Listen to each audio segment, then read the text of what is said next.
Who's going to win the most important Rams position battle, the left tackle spot? And is Sean McVay here to stay? That's coming up next on Locked On Rams. You are Locked On Rams, your daily Los Angeles Rams podcast. Part of the Locked On Podcast Network, your team every day.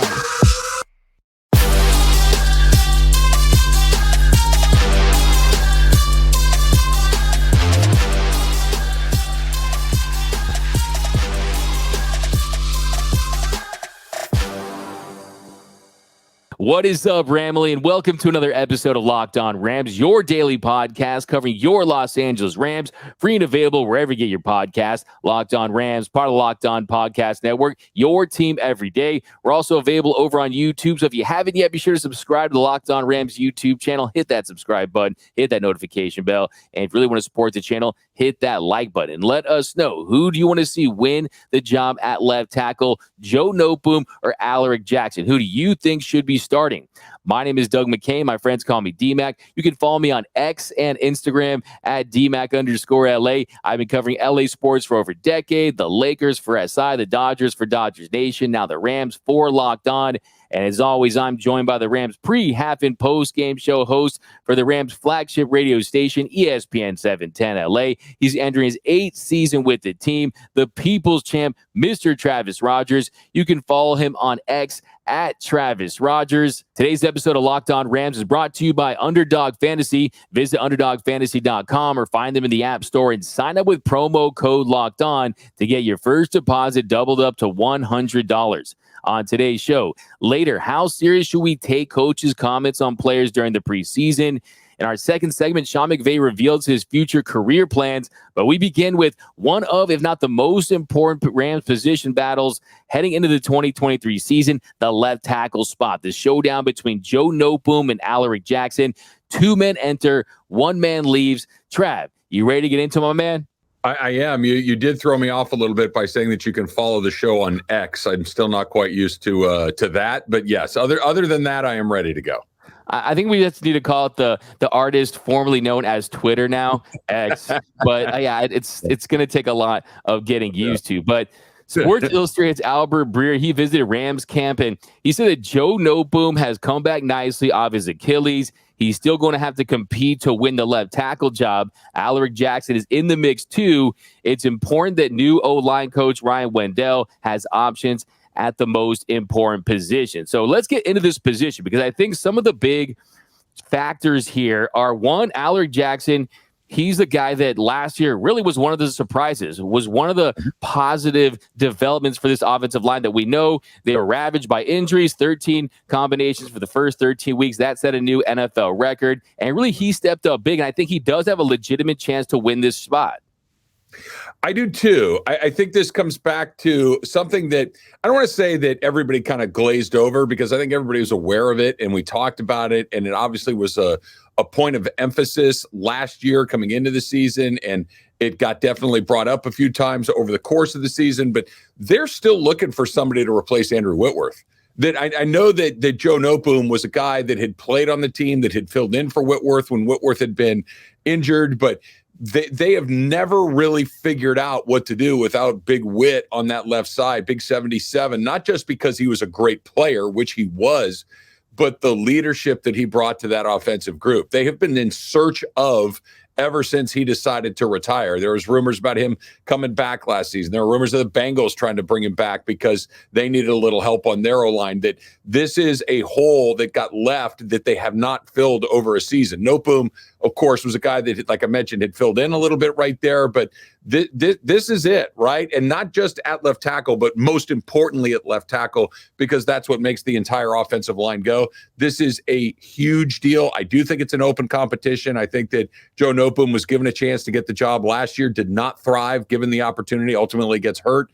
and now you've got AJ Jackson and Noteboom in a dogfight for the spot. Yeah, I love you bring out Andrew Whitworth because Sean McVay, he talked about that a few days ago. He said, I think you look at the big fella that was doing it at a high level for such a long period of time for us. He used to talk about production, and then it's funny getting into some real football talk. Sometimes it can just be a little flashier than others, but ultimately, if you're responsible for reaching an open side 5 technique, you keep them covered up to be able to run the B-gap press backside, job well done. So he's getting into some very complicated offensive line talk right there. But I think for me, the number one thing is may the best man win. 2 men enter, 1 man leaves. And if the showdown is, okay, Alaric Jackson proves that he is better at the position, which he was when he played last year, then I think that, yeah, absolutely you should go with him. But I think when you look at Joe Noteboom, the biggest thing for me is they paid him to be a starting left tackle, right? When you give a player a 3-year deal for $40 million like they did last year, that gives you every indication that you want him to be a starter. His deal is something that I think they're going to really heavily consider, but I also think, too, there's a meritocracy. I think they are going to let Jackson win the job if he earns it. But there is this whole sunk cost fallacy, right? You go to see a movie and the movie's bad, but you already paid for the ticket, so I'm going to finish the movie, right? But I think for him, if he doesn't win the job outright, I think you definitely have to give it to Jackson.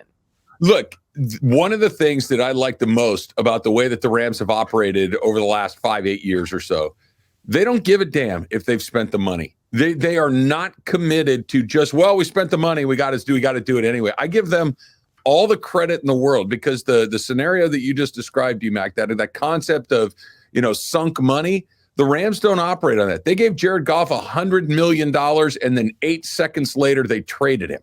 They gave Todd Gurley all the money in the world, and then 8 seconds later said, bro, you got to go. They do not mess around like that. When they decide that you are not cutting it, that you are not pulling your weight, they move on to the next guy. Just because Joe Noteboom has gotten paid does not mean that he's got a better opportunity to be that left tackle than Jackson does. Whoever plays better will be the left tackle, right? They do not have that. This is not Aaron Donald, who has shown a legacy of great play at a position, and you're going to give him every benefit of the doubt until he proves to you that he can't do it. That's not this. These are 2 guys that are both fighting for a spot, and just because one guy makes more money than the other on this team and this organization, I don't think it matters a whole hell of a lot. They've proven it at other positions of great importance, quarterback and running back, that just because you get paid doesn't mean you get to stay or doesn't mean you get to play. Yeah, I definitely think that's a big factor with this team. I think they have proven that in the past. We've seen that in the past. I think with Noteboom, yes, he is paid like an above-average left tackle, but if they think Jackson is going to do a better job at keeping Matthew Stafford vertical, then I think you go that route. If you look at his pass blocking grade last year, it was at 60.1. If you look at Jackson's, it was at 69. So a little better numbers. I mean, Jackson's overall PFF grade was at 64.1. So, yeah, he definitely had flashes. Now, I think the interesting thing is both of them dealt with serious injuries and serious ailments last year. Noteboom, he played just 6 games, right? He missed the final 11 games of the season due to that Achilles injury, suffered that Achilles injury against the Panthers at home. He's still recovering from that. By all accounts, he's recovered very well. And Jackson, he played in 8 games. He started 6. He missed tons of games. It was 9 games with those blood clots at the end of the season. So it's not like we got to see him for a full year. Had we seen him for a full year, I think I'd feel better about it. But I still think when you consider that he performed better, you consider his positional versatility, that I think is a factor too, because I mean, if you look at Noteboom, his best position, of course, is left tackle. He's probably not going to slide to that left guard spot. So I think that's something they'll consider as well.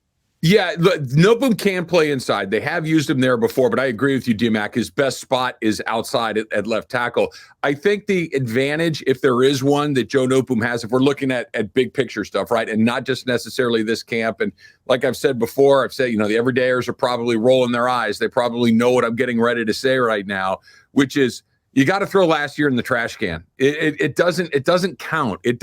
Everything was bad. Everything was wrong. Everything that could go wrong did go wrong. Joe Noteboom did not have a good season. I'm not suggesting that he did. But the good news is with Noteboom in particular, we've seen him play in the NFL at left tackle and play really well before. Now, never with the burden of having to be the everyday guy, and that's your responsibility. But we saw him fill in very capably for Matthew Stafford a couple of years ago during that Super Bowl season when Andrew Whitworth went down. So we know he can do it. It's a matter of whether he can do it consistently. But I've seen him play at a high level. I didn't see it much last year, but I know it's in him. So I'm optimistic that they can find a way out. And if it doesn't, then you got A.J. Jackson who can step in and show that he can play in the NFL as well. Yeah, he has had his moments. You definitely have to point that out, and you don't know if he was even completely healthy last season. Yeah. He didn't look good, especially against the Bills, especially against Von Miller, and he definitely had his stretches where he just struggled mightily. But I will say Alaric Jackson is still an unproven commodity with a lot of upside and potential. It would be a very bold move to go the UDFA over a guy that you paid that much money to. I think the Rams are an organization that would consider it. I think, too, another factor, Alaric Jackson's an RFA next year, so he could be cheap. He could be someone you could retain. And I think that at some point the Rams have to say, who is going to be our left tackle of the future? Because like I always say, if you don't have a left tackle, you're going to be left out. At some point you have to fill those Andrew Whitworth shoes with someone that you can trust. I want to see Jackson, Avila, Shelton, Ankrum, and Havenstein. Those are my starters right now. But I mean, how do you feel about that?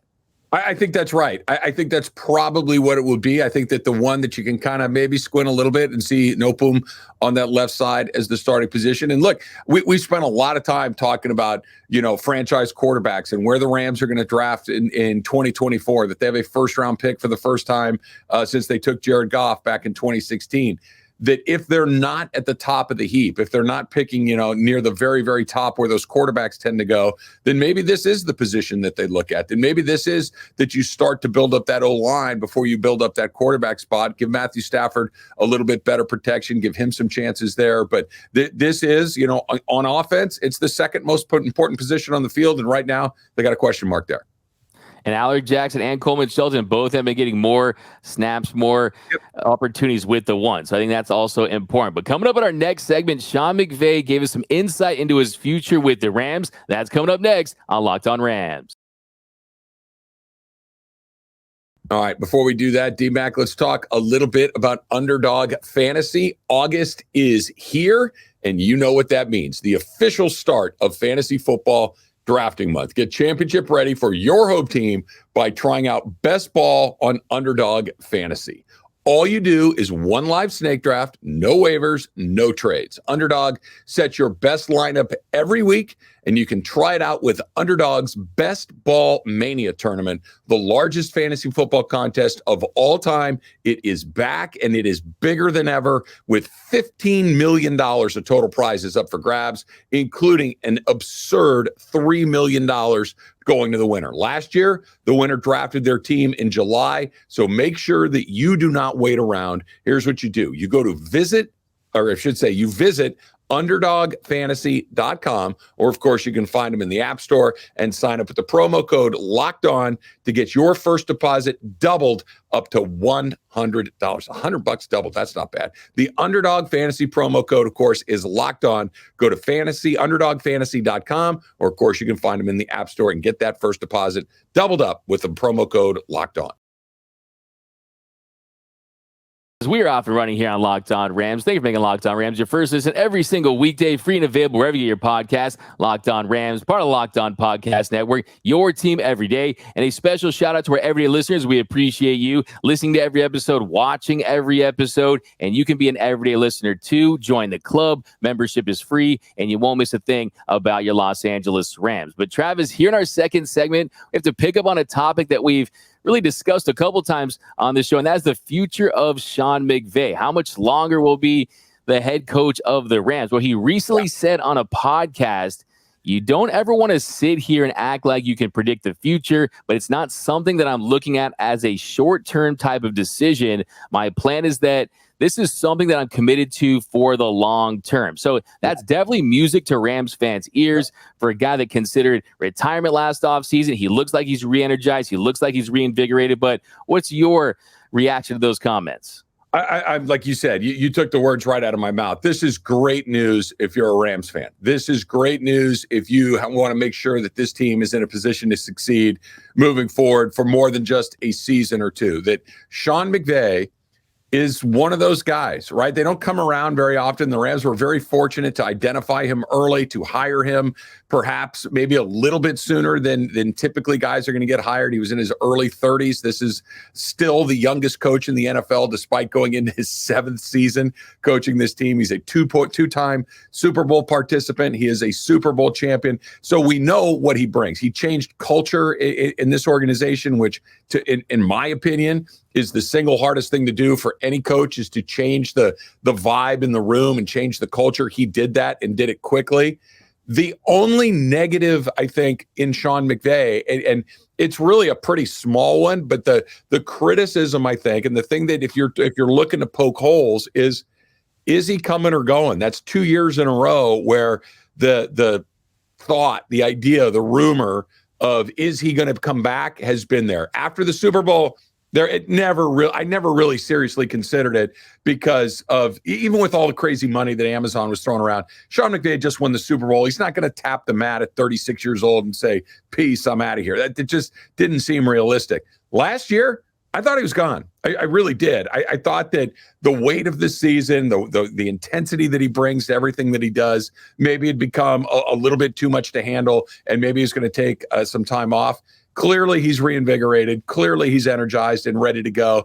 And I think that he also understands that this am I coming or going thing is a bad look for him. It's the only thing on his resume that doesn't look great, and he's going to put it to bed. I would be stunned if we have any more is McVay coming or going talk for the foreseeable future. Yeah, I love that point right there, Travis. I mean, that to me is really just a yearly annual thing now. Is it the Tom Brady of coaches, right? We're waiting on just, is Sean McVay going to come back? We're waiting to hear from him. We're waiting to see if he has to go into that Rams locker room and be like Jordan Belfort in The Wolf of Wall Street. I'm not leaving. I'm not effing leaving. This is my home. They're going to need a wrecking ball, right? We don't need to see that every single year with Sean McVay. A little stability would be nice, not having to worry about that. I wake up in the middle of the night sometimes in a cold sweat, kind of worrying about Sean McVay's future with the Rams. I just can't take it much longer. But I think something too is that really I don't hear too many people talking about is, look, I mean, it's rare air to win a Super Bowl as a head coach. There's only been 21 Super Bowl winning head coaches.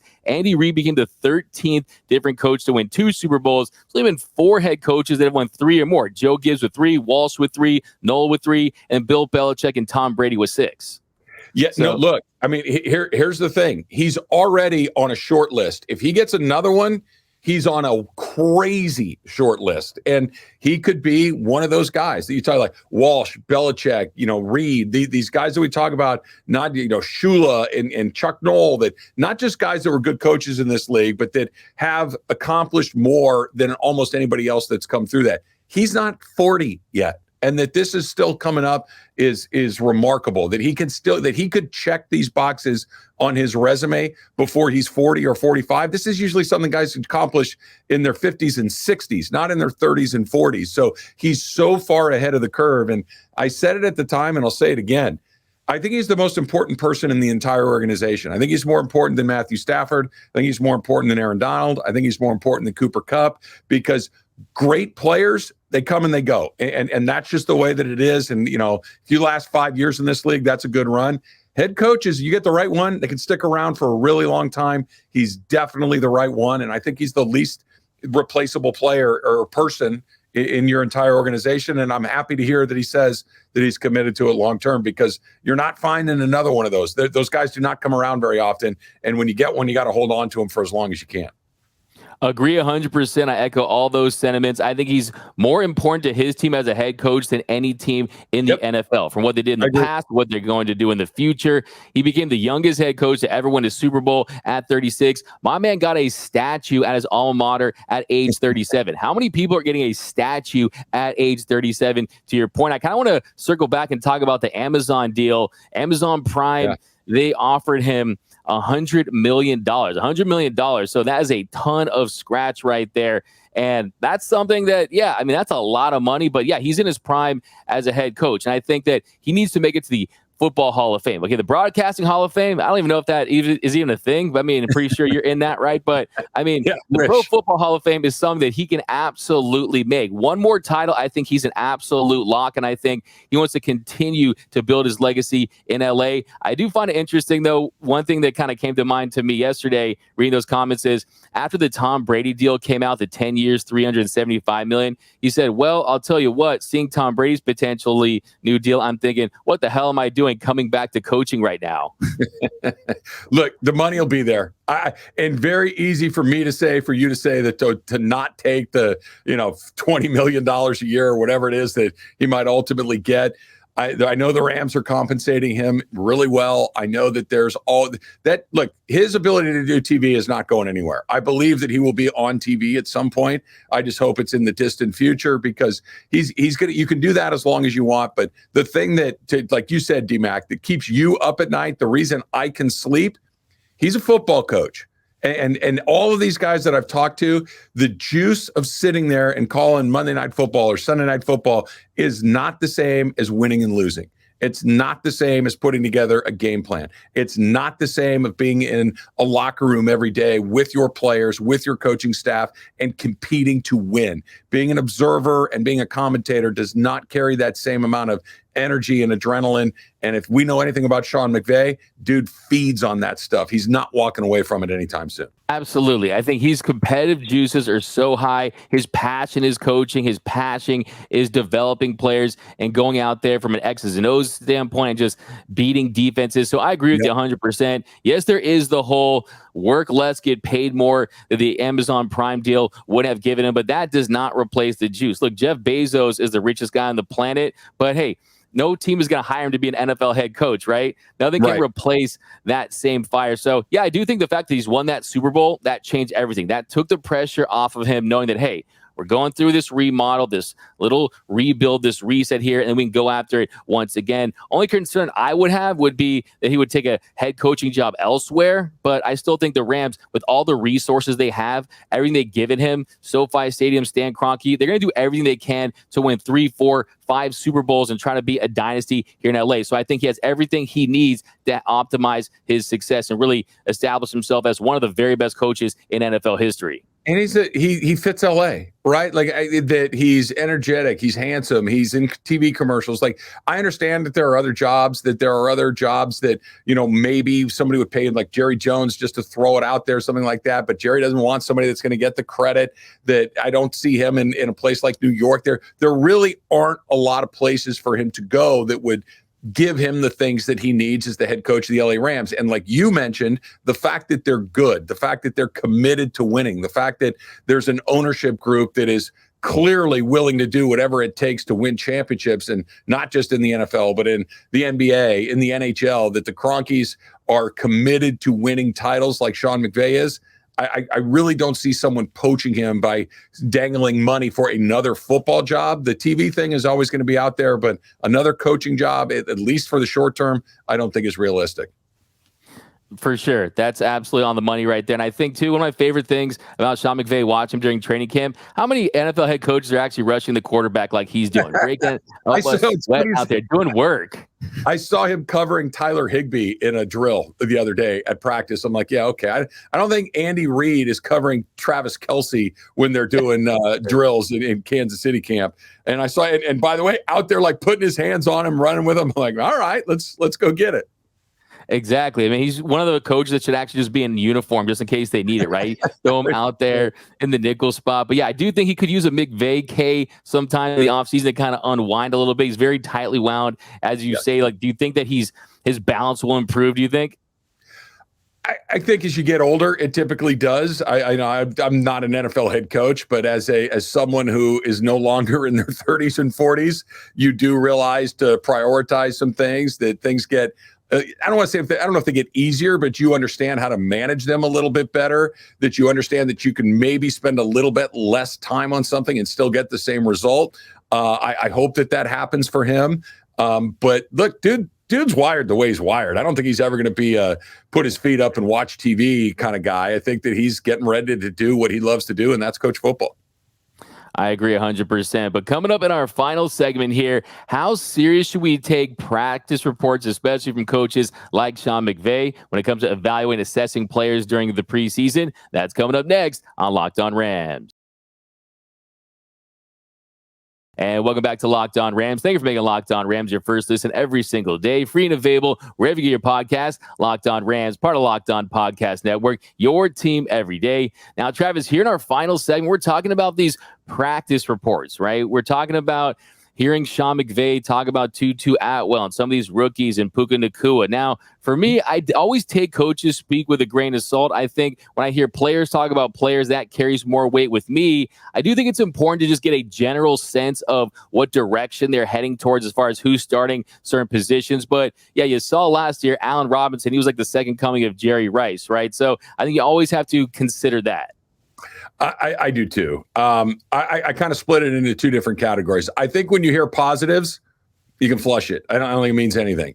I think when a coach is negative and when a coach is critical of a player, I think that's meaningful because they don't do it very often, right? That when somebody says, I didn't like this at practice yesterday, and I thought that this was sloppy, or this guy's out of shape, or this guy was tired. I take those pretty seriously because even coaches, generally speaking, are pretty positive individuals. Sean McVay, in particular, is a wildly positive and optimistic individual. So when he says something like, I thought the guys got tired and we need to make sure that we're in shape, my ears perk up. When you say that, he didn't look good today or he was getting beat today, my ears perk up because those are not things you hear very often. If it's a so-and-so looks great and so-and-so is dominant, that's just one of those, okay, that's coach speak, but the negative stuff resonates a lot more with me. Absolutely. I think that to me is something I focus on more so than anything else. I think you're a head coach. You want to build up your guys. You want to give them confidence, especially early in camp. Last year, Lance McCutcheon, we saw how dominant he was during the preseason, pretty much their preseason MVP. Then when the season started, he wasn't able to get very much separation. But I also think this year, though, I would say that I would allow the positive comments to at least mean a little more just because Matthew Stafford is back and he's healthy and he's building rapport and chemistry with some of these receivers. Last year, everything was unknown. It really didn't matter what Allen Robinson did because it wasn't with Matthew Stafford. So I think that is something, but I will say it's almost like when you start your class for any semester and you start with an A, right? You had 100%, and that's kind of where you're at. Yeah, I think that's it. And I think that with this team in particular, because it's as young as it is, and what's the number that the average NFL experience on this roster is less than 2 years. It's like 1.7 years on average. I think you're going to get even more positivity. I think you're going to get even more. I like the way that this guy looks and that guy looks, and I'm excited about this position group and that position group because you're just trying to make guys feel good because they've never experienced it, or the experience that they do have is very limited coming into this league. I think with a veteran team, that means a little bit less. And obviously last year's team was a veteran-heavy team. This is a little bit different. So the positivity, I think, is useful. I just don't know how illuminating it is when it comes to whether or not they're going to be good.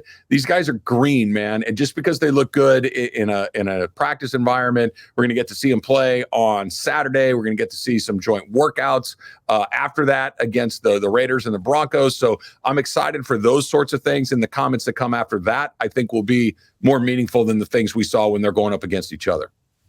Yeah, you bring up a great point right there that it's definitely an indicator of who could be starting a position, which direction they're heading, but not if they're going to have success in the regular season against teams that aren't the Los Angeles Rams in the practice sessions, right? So yeah, that's a great point. It reminds me of those family newsletters that families sent out during the Christmas time, like so-and-so made the honor roll, he's going to this college, he's doing this great stuff. They only tell you the good stuff, right? So yeah, I mean, I was never on those letters, by the way.